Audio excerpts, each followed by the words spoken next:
They thought they'd won. When my parents and my sister showed up last week, grinning like predators, I already knew what was coming. "We had the house signed into my name," my sister said, waving a set of papers like a prize. "You're out by Friday." My parents stood behind her, smug, united.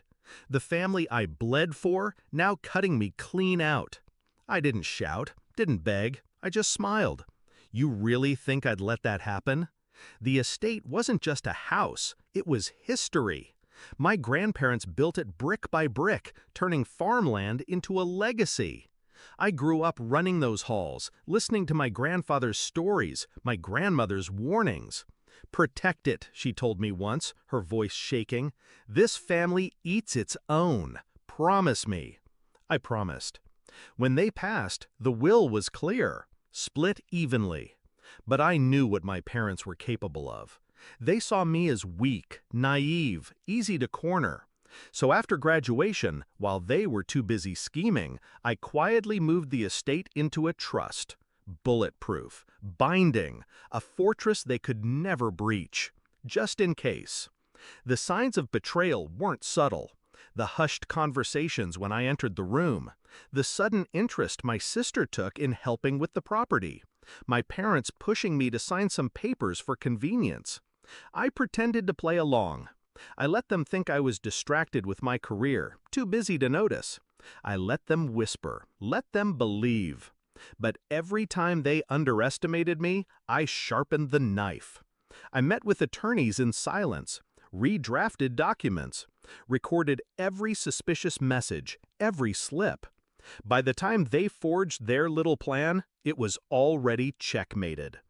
2 days after their smug declaration, they returned, movers in tow, a convoy of boxes and hired muscle ready to strip the house bare.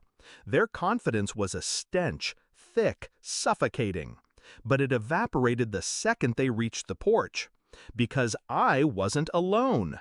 He stood beside me, my grandfather's attorney, a man older than the oak trees in the yard, holding a folder thick with papers. Their faces drained when they saw him. My sister's grin cracked. My father's fists tightened. My mother whispered, "No." I didn't move, didn't blink. The lawyer opened the folder, his voice sharp as steel. "This estate has been under trust since the day of his graduation. Any attempt to transfer ownership without his consent is null. What you signed?" He tossed their papers back at them. "Fraud." The movers froze, unsure, shifting awkwardly on the steps. My sister stammered, "That's not possible." I cut her off, calm, precise. "You really think I wouldn't protect what they left me?" The confrontation unraveled fast. The lawyer laid out the evidence, their forged signatures, their attempts to manipulate notaries, the offshore account they funneled money into, exposed by the audit I quietly ordered. Every secret, every betrayal dragged into daylight. My parents stood silent, cornered. My sister shook with rage. "You can't do this," she spat. "We're family." I stepped forward, my voice low, controlled. Family doesn't betray. Family doesn't steal. Family doesn't throw you out of the home your grandparents built. I leaned in closer, watching her eyes burn. "You taught me what family means, and I learned." The movers left, quietly. No one wanted to be part of their downfall. The lawyer handed me the final document, a restraining order, effective immediately. If they stepped foot on the property again, it wasn't my problem. It was the sheriff's. My sister crumpled. My parents stared at me like strangers.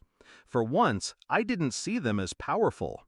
I saw them for what they were, desperate, weak, and powerless against me. They drove off without another word. The house stood silent, mine, untouched, safe. That night, I walked the halls alone. Every room whispered memory. Holidays, arguments, laughter. Ghosts of what family should have been. But I felt no sadness, only relief. I had kept my promise. To my grandparents, to myself. Revenge isn't about fire. Fire is messy, consuming. Revenge is about patience, about letting them think they've won right up until the ground collapses beneath them. They thought I was the child they could manipulate, the weak link. But the moment they stepped onto that porch and saw the truth in that folder, they realized I'd been 3 steps ahead all along. Now the estate is mine, not stolen, not cheated, protected. And my parents, my sister, they'll never walk these halls again. That's justice. Not with noise, not with fury, but with silence, with precision, with a smile.